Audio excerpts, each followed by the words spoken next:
Hello everyone.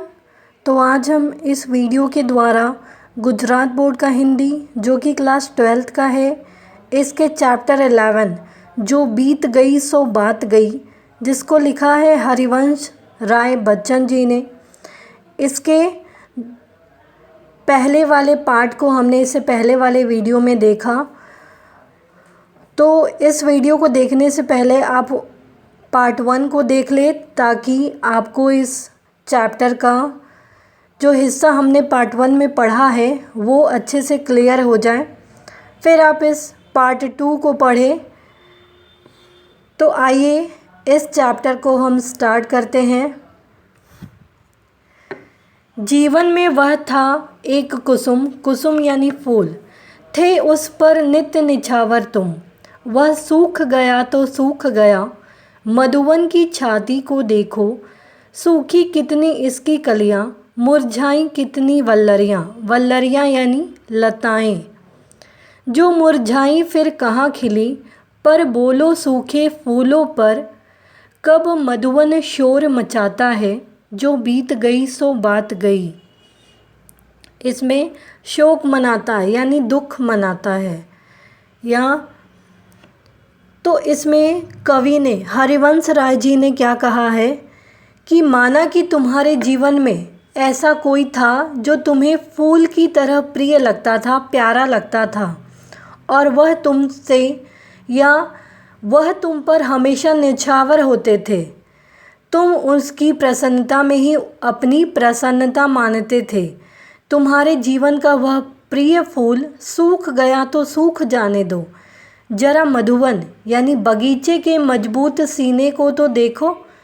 अब तक मधुवन की जाने कितनी कलियां सूख चुकी हैं और जाने कितनी लताएं मुरझा चुकी हैं।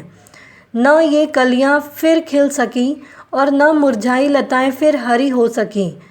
पर क्या मधुवन अपने सूखे फूलों के लिए कभी विलाप करता है? विलाप करना यानी रोना। कभी रोता है? जो बात बीत गई है वह बीत गई है, उसे याद करके दुखी होने से कोई लाभ नहीं है।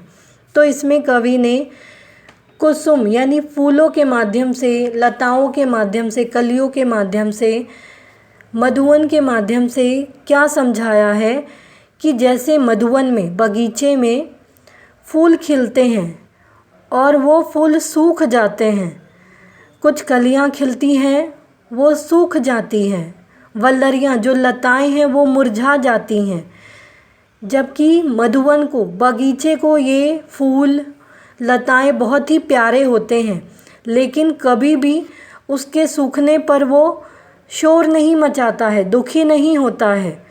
तो फिर माना कि आपके जीवन में कोई ऐसा इंसान होगा जो आपको फूलों की तरह प्रिय होगा, फूल की तरह वो आपको प्यारा होगा और उस पर आप सब कुछ न्यौछावर करते होगे। मतलब कि जब वो प्रसन्न होता होगा तब आप प्रसन्न होते होंगे, या आपने उनके ऊपर खुद को समर्पित कर दिया है और वो प्रिय या वह व्यक्ति आपके जीवन से आज चला गया है। या जिस प्रकार फूल सूख गया है तो सूख जाने दो, यानी जिस प्रकार से वो व्यक्ति आपके जीवन से चला गया है तो उसके ऊपर दुखी या विलाप करने से कोई फ़ायदा नहीं है, क्योंकि वो बात बीत चुकी है। जब मधुवन, बगीचा अपने सूखे हुए कलियों पर या मुरझाए हुए लताओं पर वो दुखी नहीं होता है, शोर नहीं मचाता है, तो फिर आप भी बीती गई बातों को भूलकर आगे बढ़ो, उसे याद करके या उसको याद करके दुखी होने से कोई भी फ़ायदा नहीं है, कोई भी लाभ नहीं है।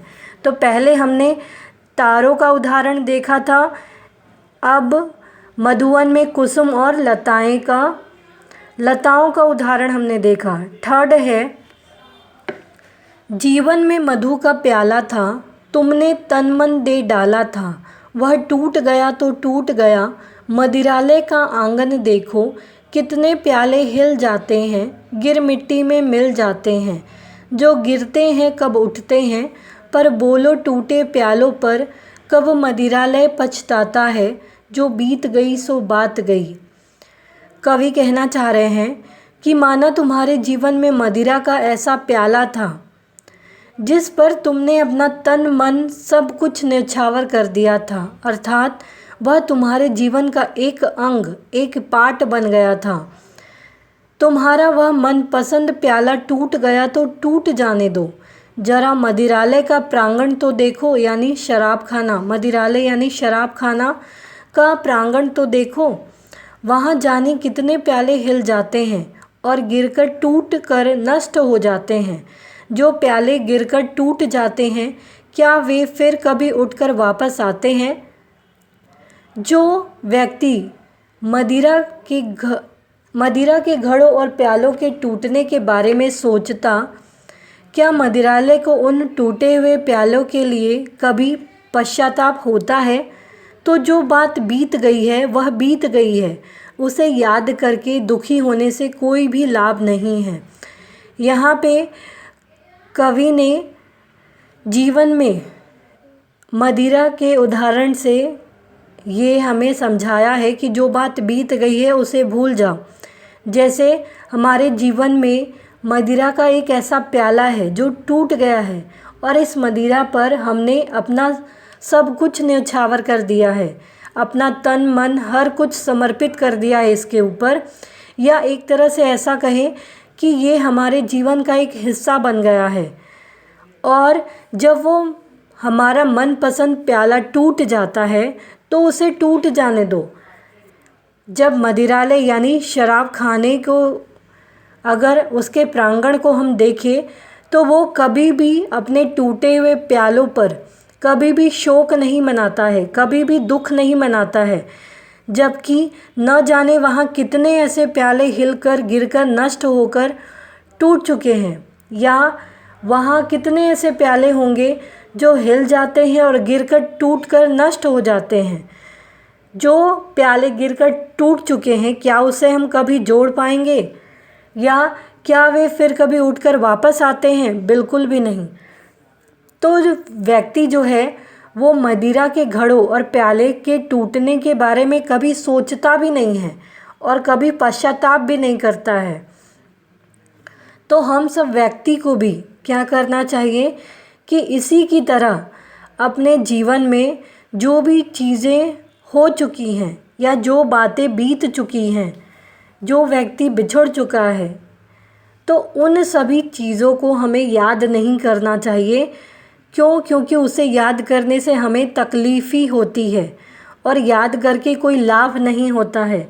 तो फर्स्ट में हमने तारों का उदाहरण देखा, सेकंड में हमने मधुवन में कुसुम और लताओं का उदाहरण देखा, थर्ड में मदिरालय का उदाहरण देखा, जहाँ मदिरालय को शराब खाने को अपने प्यालों से कितना प्यार होता है, लेकिन वो कभी भी उसके पीछे विलाप या उसके पीछे कोई पश्चाताप नहीं करता है, वो कभी रोता नहीं है उसके पीछे। और इसीलिए कवि यही हमें समझाना चाहते हैं कि अगर हमारा मनपसंद प्याला टूट भी गया है, यानी किसी व्यक्ति से हम अलग भी हो गए हैं, या उस व्यक्ति के चले जाने से हमें उसे याद करके दुखी नहीं होना है, जबकि जो बात हो चुकी है वो कभी लौट कर नहीं आएगी। तो जो बात बीत गई है उसे भूल जाने में ही लाभ है। फोर्थ है, मृदु मिट्टी के हैं बने हुए, मधुघट फूटा ही करते हैं, लघु जीवन लेकर आए हैं, प्याले टूटा ही करते हैं। फिर भी मदिरालय के अंदर मधु के घट है, मधु प्याले हैं, जो मादकता के मारे हैं, वे मधु लूटा ही करते हैं। मादकता यानी नशीलापन। वह कच्चा पीने वाला है जिसकी ममता घट प्यालों पर, जो सच्चे मधु से जला हुआ, कब रोता है चिल्लाता है, जो बीत गई सो बात गई। इसमें कवि ने समझाया है कि मदिरा रखने के घड़े मिट्टी के बने होते हैं। जैसे मिट्टी के घड़े होते हैं वैसे ही मदिरा यानी शराब रखने के घड़े मिट्टी के बने होते हैं, इसलिए वो बहुत नाजुक होते हैं और अक्सर फूट जाया करते हैं। यही हाल मधु प्यालों का भी है। इनका भी जीवन बहुत ही छोटा होता है, ये भी अक्सर टूट जाया करते हैं। फिर भी मदिरालय के अंदर मदिरा इन घड़ों में ही रखी जाती है और लोगों को मदिरा प्यालों में ही दी जाती है। जो लोग नशे के अभ्यस्त हैं, आदी हैं, एडिक्टेड हैं, वे मदिरा का सेवन करते ही रहते हैं और उनसे उसका लगाव होता है। वो कच्चा यानी नौसिखिया जिसने अभी नया नया पीना स्टार्ट किया है, यानी कच्चा पियक्कड़ है, जो सच्चे अर्थों में मदिरा का सेवन करने वाला होता है, वो मदिरा के घड़ों और प्यालों के टूटने पर कब रोता चिल्लाता नहीं, वो कभी भी न रोता है न चिल्लाता है। जो बीत गई सो बात गई, वह हमेशा के लिए समाप्त हो गई है। तो शराब तो पीना ही नहीं चाहिए इंसानों को। शराब इंसानों की जान भी लेने के लिए बहुत ही ये रिस्की होती है। इसे ज़्यादातर हमें अपने लाइफ से अलग ही रखना चाहिए। यहाँ उदाहरण सिर्फ कवि ने दिया है, वो भी समझाना चाहा है कि जो बात बीत गई है उसे भूल जाना ही हितकर होता है। इसमें कवि ने समझाया कि जो मदिरा के घड़े होते हैं वे मिट्टी के बने होते हैं और वो काफ़ी नाजुक होते हैं और नाजुक होने के कारण फूट भी जाते हैं। और इसी तरीके से मधु प्याला जिसमें शराब रखा जाता है, वे भी क्या होते हैं, वे भी बहुत नाजुक होते हैं। उनका जीवन भी बहुत छोटा होता है क्योंकि वो भी जल्दी ही अक्सर ही टूट जाया करते हैं।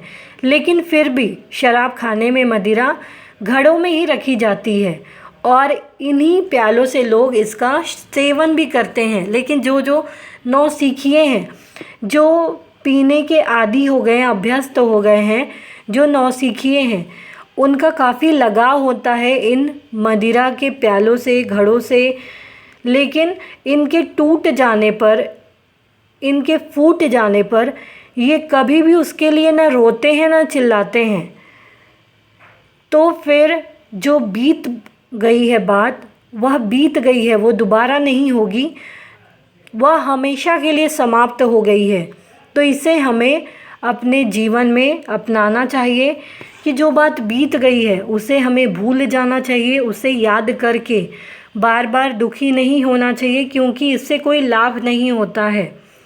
तो इसी प्रकार से हमने देखा कि कवि ने पहले तारों का उदाहरण देकर समझाया, फिर कुसुम और लताओं का मधुवन में, और थर्ड में मदिरालय का, और फोर्थ में मदिरालय जो मिट्टी के घड़े हैं, प्याले हैं, उन सभी के माध्यम से, नौसिखिए के माध्यम से हमें यह सिखाया है कि जो बात बीत गई है उसे भूल जाना ही हितकर होता है।